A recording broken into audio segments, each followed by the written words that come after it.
Assalamualaikum warahmatullahi wabarakatuh. Kembali lagi sama aku, Nabila Putri Khairunisa. Pada kesempatan kali ini aku akan membahas salah satu materi pada buku Scott, yaitu Executive Compensation. Tanpa berlama-lama lagi, mari kita simak videonya. Jadi, menurut Scott tahun 2000, rencana kompensasi eksekutif adalah kontak agent antara perusahaan dan manajer perusahaan yang mencoba untuk menyelaraskan kepentingan pemilik dan manajer dengan mendasarkan kompensasi manajer pada satu atau lebih tindakan dari upaya manajer dalam mengoperasikan perusahaan. Lalu, apakah kontrak insentif itu perlu? Nah, menurut Fama, pasar tenaga kerja manajerial menghilangkan kebutuhan akan kontrak insentif. Karena apa? Yang pertama itu karena manajerial pasar tenaga kerja mengendalikan moral hazard dengan pengawasan secara internal. Yang kedua, jika manajer dapat membentuk reputasi untuk menciptakan hasil yang tinggi bagi owner, maka nilai pasar manajer akan meningkat. Sebaliknya, manajer yang lalai yang melaporkan hasil yang lebih rendah akan mengalami penurunan nilai pasar. Yang ketiga, Fama juga berpendapat bahwa untuk manajer dari level yang rendah, kelalaian itu akan dapat terdeteksi dan dilaporkan oleh manajer di bawah mereka yang ingin naik ke atas.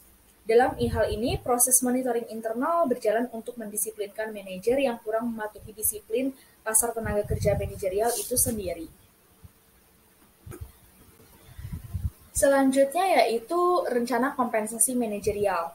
Sini Royal Bank of Canada adalah salah satu institusi finansial terbesar di Kanada menyediakan pelayanan perbankan hingga ke internasional. Sahamnya diperdagangkan di Kanada, Amerika, dan Swiss. Informasi berikut diambil dari Annual Meeting of Common Shareholders atau RBC 2009.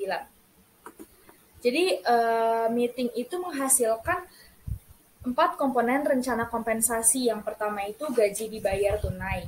Yang kedua itu ada rencana insentif jangka pendek dibayar secara tunai atau jika eksekutif terpilih pada saham yang ditangguhkan, di mana saham yang ditangguhkan dikonversi menjadi saham biasa setelah 3 tahun. Terus yang ketiga ada rencana insentif jangka menengah, penghargaan diberikan dengan saham dalam saham yang ditangguhkan. Yang keempat ada rencana insentif jangka panjang, penghargaan diberikan dalam stock option. Dan yang kelima ada midterm insentif, itu terdiri dari jumlah saham tangguhan yang diberikan tergantung dari kinerja saham 3 tahun ke belakang. Terus penghargaan lebih lanjut disesuaikan tergantung dari harga saham relatif dari usaha yang sama. Lalu jika target ROE tidak tercapai, tidak ada unit saham tangguhan yang dibuat. Yang selanjutnya ada long term incentive, yaitu harga ESO berdasarkan harga saham RBC pada sekitar tanggal pemberian insentif, nilai intrinsiknya 0. Selanjutnya ISO mempunyai jangka waktu 10 tahun. Dan yang terakhir, eksekutif harus menahan jumlah angka minimum tertentu dalam saham RBC, misalnya presiden dan CEO harus menahan minimal 8 kali gaji mereka. Ini dibutuhkan paling tidak 2 tahun sebelum pensiun. Selanjutnya ada teori kompensasi eksekutif. Yang pertama ada proporsi relatif dari rencana kompensasi. Jadi banyak teori executive compensation berasal dari pengembangan model agensi meskipun mereka single period orientation. Khususnya analisis Holmstrom memprediksi bahwa efisiensi kontrak kompensasi mungkin meningkat apabila itu berdasarkan pada 2 atau lebih pengukuran kinerja.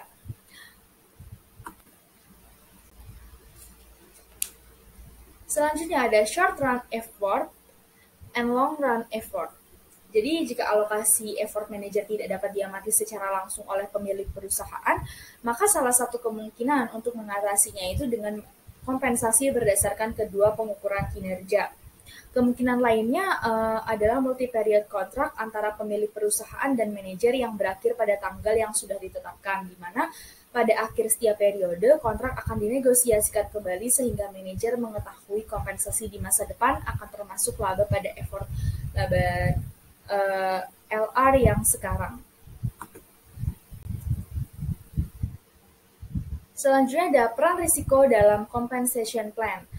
Jadi penting untuk menyadari bahwa risiko kompensasi mempengaruhi bagaimana manajer menjalankan perusahaan. Jika risikonya terlalu kecil, effort manajer akan rendah. Namun jika terlalu besar risikonya, manajer akan kurang investasi pada proyek yang berisiko meskipun akan menguntungkan bagi pemegang saham yang beragam. Penelitian dari Baiman dan Dembski dan Holmstrom mengembangkan teori Relative Performance Evaluation atau RPE. RPE itu mengurangi kinerja rata-rata laba dan harga saham grup perusahaan sejenis dari pengukuran kinerja manajer. Kinerja dinyatakan baik jika kerugian kurang dari kerugian yang diderita oleh rata-rata perusahaan dalam grup sejenis dan sebaliknya. Teori ini didukung oleh peneliti seperti Albuquerque yang menemukan hubungan signifikan negatif kompensasi CEO dan rata-rata kinerja harga saham pada grup perusahaan sejenis yang mempunyai ukuran perusahaan yang sama. Namun banyak penelitian juga tidak mendukung teori RPE dan menemukan bukti yang lemah atas RPE seperti pada penelitian Antle and Smith.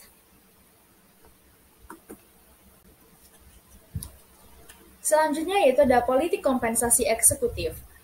Pada tahun 1990, Jensen and Murphy mempublikasikan suatu artikel kontroversial mengenai kompensasi bagi top manajer. Mereka memberikan argumentasi bahwa CEO tidak dibayar overpay, tetapi kompensasi yang mereka terima ternyata tidak langsung berhubungan dengan kinerja. Karena kinerja manajer diukur berdasarkan perubahan nilai pasar, market value, perusahaannya itu berdasarkan perubahan yang terjadi di dalam kesejahteraan para pemegang saham. Jadi ada beberapa argumen tandingan terkait dengan pernyataan Jensen dan Murphy ini. Yang pertama itu diharapkan bahwa hubungan antara pembayaran dan kinerja akan rendah untuk perusahaan yang besar karena efek dari ukuran. Dan yang kedua itu untuk perusahaan yang besar cukup sulit menurunkan risiko ke eksekutif. Eksekutif yang dibayar tinggi terkait dengan kinerja akan memiliki banyak kehilangan dari penurunan nilai perusahaan meskipun hanya dalam jumlah kecil, sehingga menyebabkan penghindaran yang berlebihan terhadap proyek-proyek yang berisiko. Sebagai akibatnya, komite kompensasi mungkin akan mengeluarkan low persistent loss ketika memutuskan bonus award, terutama jika kerugian itu terkait langsung dengan manager effort. Akan tapi adanya kerugian itu menyebabkan turunnya nilai perusahaan dan net income. Selanjutnya ada kekuatan dari teori kompensasi eksekutif. Jadi teori ini berangkat dari penelitian Berkshire, Fried, and Walker. Mereka berargumen jika manajer mempunyai kekuatan yang cukup untuk mempengaruhi kompensasi mereka dan menggunakan kekuatan itu untuk menghasilkan gaji yang lebih besar dengan mengorbankan pemegang saham. Sementara yang dimaksud dengan kekuatan manajer adalah kemampuan CEO untuk mempengaruhi jajaran direktur termasuk komite kompensasi. Nah, teori ini mengakui bahwa ada batas kekuasaan manajer atas kompensasi yaitu outrage. Jika kompensasi yang diberikan menjadi terlalu tinggi, mereka akan berusaha menghindari publisitas negatif. Akan tapi sebagai pandangan BFW, ada banyak cara untuk menyamarkan kompensasi berlebihan, di mana salah satunya adalah dengan menyewa konsultan kompensasi untuk menyatakan keabsahan dari kompensasi yang diterima. Perangkat kamuflase lain adalah dengan menyesuaikan dengan kompensasi yang diterapkan di kelompok perusahaan sejenis.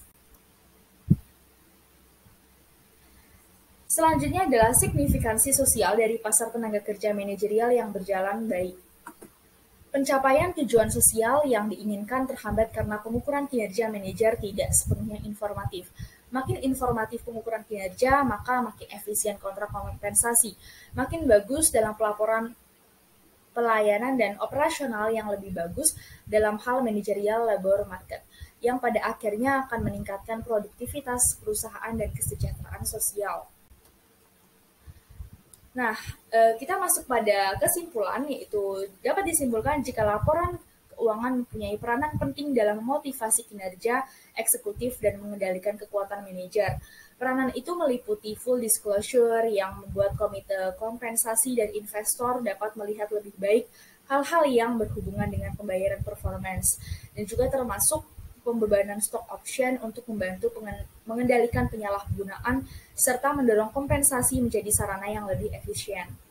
Sebagai hasilnya, kinerja manajer yang bertanggung jawab adalah yang mendorong dan meningkatkan reputasi manajer dengan mengurangi informasi yang tidak komplit dan bias.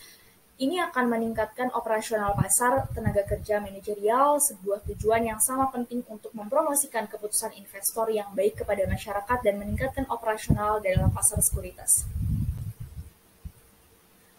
Di sini ada PSAK terkait, yaitu tentang PSAK 60 tentang instrumen keuangan pengungkapan. Dan juga saya mencantumkan jurnal internasional dari Portfolio Construction and Risk Management, Theory versus Practice. Jadi penelitian ini bertujuan untuk menyelidiki faktor penentu anggaran risiko dan optimalisasi portofolio. Salah satunya variabel yang secara signifikan menjelaskan penganggaran risiko adalah keberadaan dana ekuitas pasif atau terindeks. Untuk optimalisasi portofolio variabel, penjelas utama berbeda tergantung pada jenis risiko absolut atau relatif. Sementara keberadaan dana ekuitas pasif dan penganggaran risiko meningkatkan kemungkinan optimalisasi risiko relatif. Keberadaan dana lindung nilai dan aset yang dikelola kurang dari 1 miliar dolar meningkatkan kemungkinan optimalisasi risiko absolut. Hasil pengujian menunjukkan salah satu penjelasan yang mungkin adalah bahwa beberapa studi akademik Brazil mempertimbangkan biaya transaksi seperti biaya broker, spread bid-ask, dan likuiditas saat mempelajari manfaat optimalisasi portofolio kuantitatif. Lalu di sini ada referensi tentunya dari Scott dan penulis tadi adalah Lee dan L.A. Cukup sekian materi yang dapat saya paparkan, kurang lebihnya mohon maaf. Wassalamualaikum warahmatullahi wabarakatuh.